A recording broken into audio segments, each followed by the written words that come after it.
Homecoming. God, this episode was heavy. Like, okay, maybe not quite as bad as Daredevil season 2, God, but just I felt really worn out by the end of it. It was great to see Dean Cain back. He's great in this role. It was great to see him with Helen Slater and Eliza. That was really good. And everybody just brought their A game.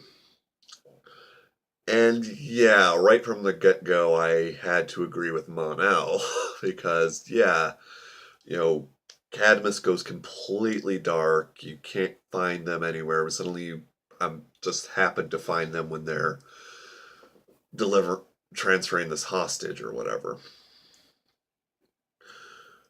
I do like that it was actually Jeremiah and he's being like blackmailed or whatever. My theory is that as long as Jeremiah works for Cadmus, they will leave Alex alone. Which makes sense, but it's also kind of crappy on his part since he's basically saying it's okay for them to try to kill Supergirl.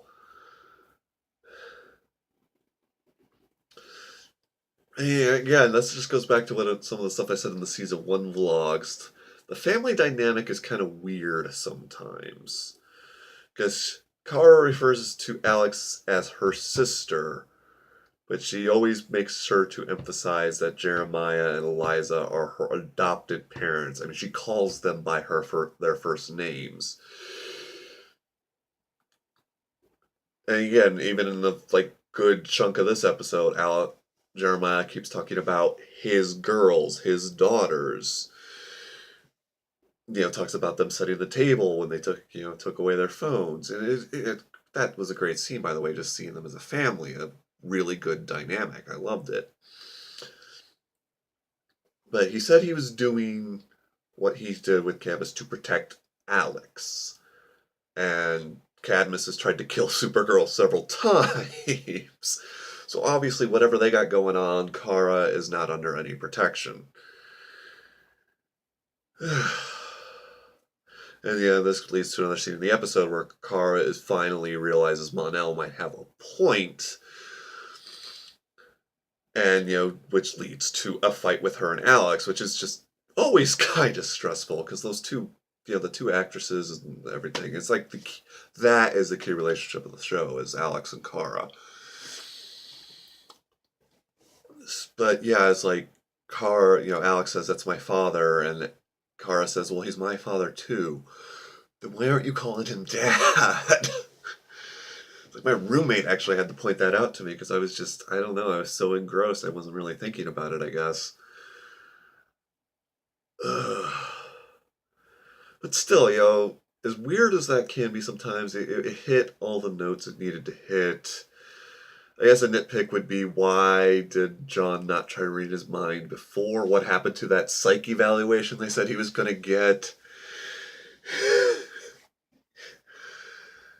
The whole thing about why didn't he ask for the files? Like I said that as soon as the commercial break happened. It's like, oh, okay, he just wanted to see the file.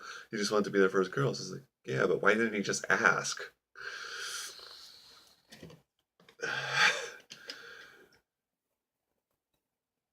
Yeah, but that did the whole thing right because reuniting was wonderfully done. You could feel, props to Helen Slater. You could just feel her emotion when she came in and saw him. It was just, same with Alex too. When she ran up to hug him, yeah, it's like, so everything leading up to this is good. This is why the episode works so well. Is they did just about everything almost perfectly right. Just leading up to this inevitable betrayal, like even when you realize, okay, Mon-El has a point, and Win bring backing him up, and even Kara starting to see their way, you realize something is probably going to happen. But just once it starts, you still get that feeling of dread, just how he turns and walks away from the computer monitor without even saying anything. He just slow, like he has all the time in the world. He doesn't break a run for it or anything. He just starts walking away, and John's like, "Wait, where are you going?" And holy crap, why can't I read your mind? Which again, maybe nitpick, but why didn't that come up sooner? That's the problem with these. I mean, I freely admit, as much as I love comics, as much as I love superheroes and everything, sometimes the power sets make stories problematic. So, I mean, I try not to get too hung up on that stuff, but, like a car with the super speed. Anyway.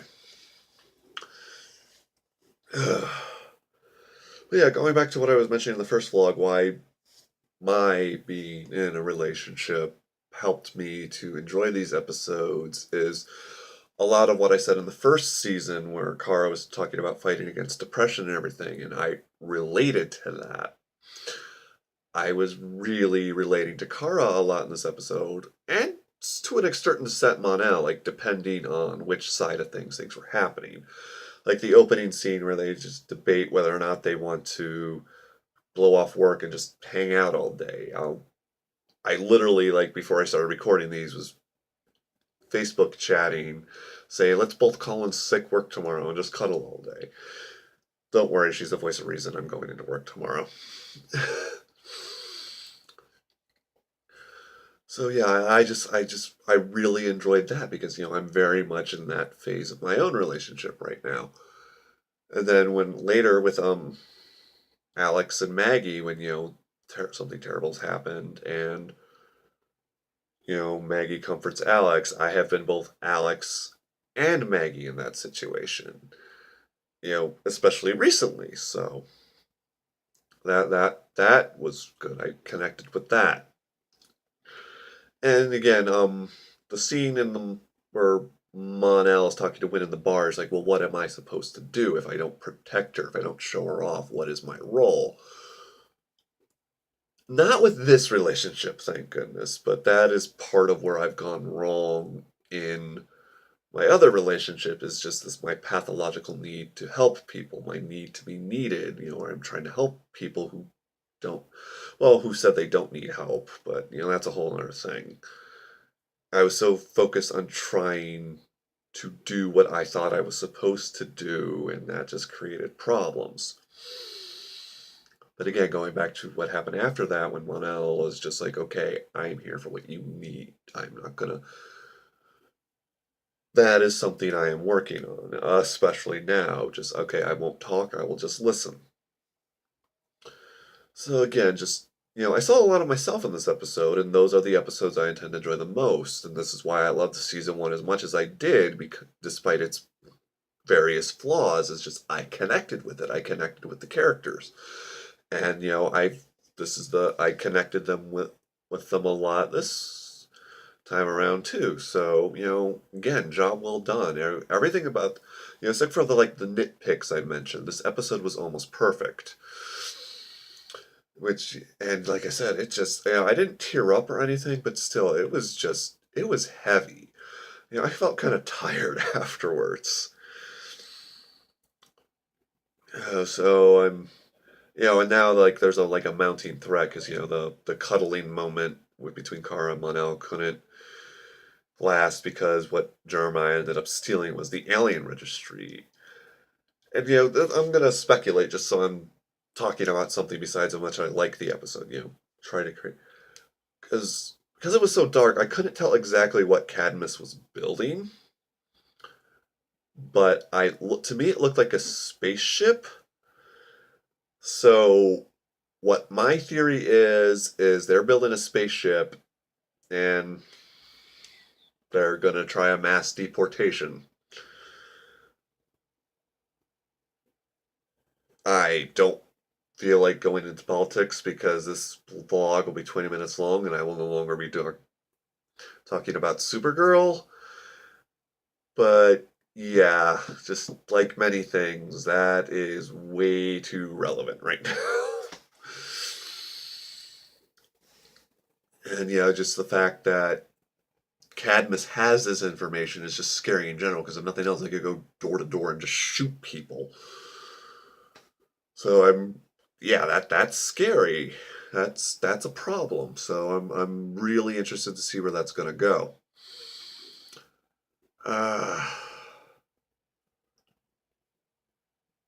okay, this isn't really so much the episode, but it's an interesting thing because I know I've mentioned this before, how we watch the CW shows through the CW app on the Roku, and it has its subtitles automatically turned on, and we haven't figured out how to turn them off. And I try really hard not to read them, but I always end up doing that to an extent. And that was really interesting this time because it spelled out perfect, it told you exactly what was being said in areas where I couldn't hear the character say that.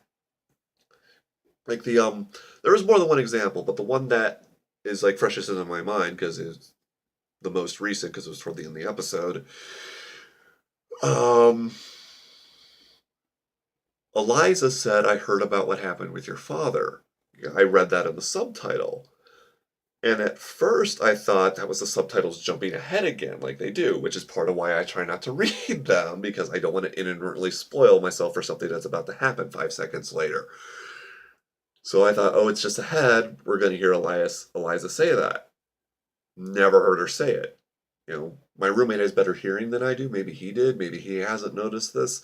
And this is like the only time I remember this phenomenon where, I have Oh, but another thing my roommate pointed out that I made me really happy, especially since I talked to Rebecca Johnson of Supergirl radio fame about this recently on Twitter. A scene where the convoy, Cadmus convoy, is leaving before Supergirl and Martian Manhunter intercept them. They either pass a sign or a billboard for Lord Technologies. We have acknowledgement of Maxwell Lord's existence. Can he show up? Can they go to him to build them an anti-Cadmus device? Can they mention him by name? Because like I said, this is especially frustrating to me because they were finally making him interesting to me by the end of season 1. So the fact that he's just gone... Ugh. So yeah, it was nice to have acknowledgement. Now start acknowledging Lucy Lane again. Bring her back for an episode. Because I really liked her. Have her yell at James about the whole Guardian thing. Where is James? We haven't seen him for like 2 episodes now. Anyway, I think that's it. I guess I'll upload these so no one will watch them. Hopefully see you guys next week.